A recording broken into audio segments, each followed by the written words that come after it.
Guys, welcome back to another NBA2K17 What If video, and today we are doing the infamous Paul George. Now, it's been revealed earlier today that Paul George has no intention of staying with the Indiana Pacers, and he's most likely going to be going to the Lakers this offseason. So we're going to do a simulation, see what's going to happen, what would happen if Paul George went to the Lakers. Now, the only problem with this is there's going to be no Lonzo Ball, Markelle Fultz, or, anything crazy like that. So we're just going to see if he and D'Angelo Russell and Julius Randle can make this team a better team, and who knows, maybe win an NBA Finals. But and I did click the Pacers just to see how they would do just as well. I traded Luol Deng, so it's just we'll see who's gonna have a better season. But yeah, the crazy stuff has happened over this weekend where the Boston Celtics had traded the #1 overall pick to the 76ers for a third round pick and some future first round picks. But it's crazy. I thought for sure that Boston was going to be taking Markelle Fultz in this year's draft, but it looks like they have no intentions of taking him. Which leads me to believe that they're probably going to be taking someone like Josh Jackson or Jason Tatum, some small forward, something like that. But yeah, it looks like Markelle Fultz will be going #1 overall to the Philadelphia 76ers, which is going to be a pretty beastly squad with Fultz and Covington, Simmons, Saric, and Embiid. It's going to be a pretty nasty lineup if you ask me, but we'll see because things don't always pan out like that. So as we not doing so good right now. We are on a nice little win streak, I guess, right now, but we're just 21-26 right now. So we just need to pick up the pace a little bit. Put Paul George as the leading scorer only because this is basically his team now since he went to the Lakers. But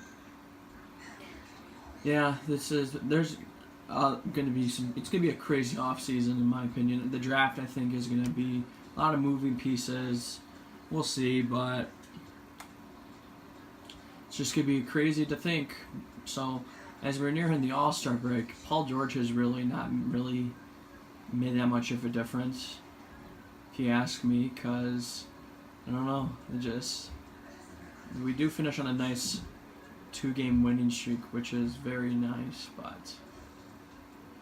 So if we're looking at the halfway point, and we're gonna look at our player stats, Paul George is averaging 21, 6 boards, and 4.5 assists, 1.5 steals, and then D'Lo's got 20, Clarkson's got 11.5, Zubiak, and Randall. So maybe we can make the playoffs. I don't know, but that Grizzlies seed is. AC is not looking good, so we need to go on a tear now and start winning some games if we're gonna even have a shot at the playoffs. Can't keep getting blown out right now. Yeah, from the looks of it, it doesn't look like we're gonna be making the playoffs. As we're 31-44, we might have a chance now. We just need to pick up the pace. Huh?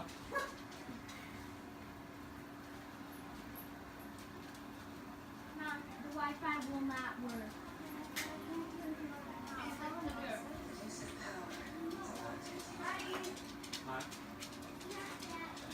As Westbrook wins the MVP, Embiid is the Rookie of the Year. Al Jefferson wins Sixth Man of the Year. Now that Paul George is going to flourish.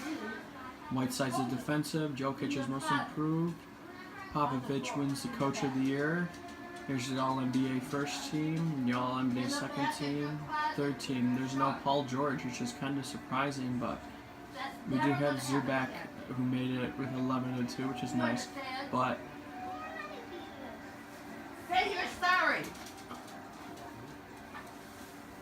Say you're sorry. And you said I'm sorry. Just when I got walked over, guys, I'm sorry. You don't even know what you were sorry for. This is not going to happen again. Paul George finishes with 21.5, 5 boards, 4 assists. It's pretty interesting. will he make a direct impact on the Lakers? Maybe, but he's going to need some help in the offseason if he's going to do that. So thank you guys for watching. If you guys did enjoy, please leave a like on that. And here comes the next one soon.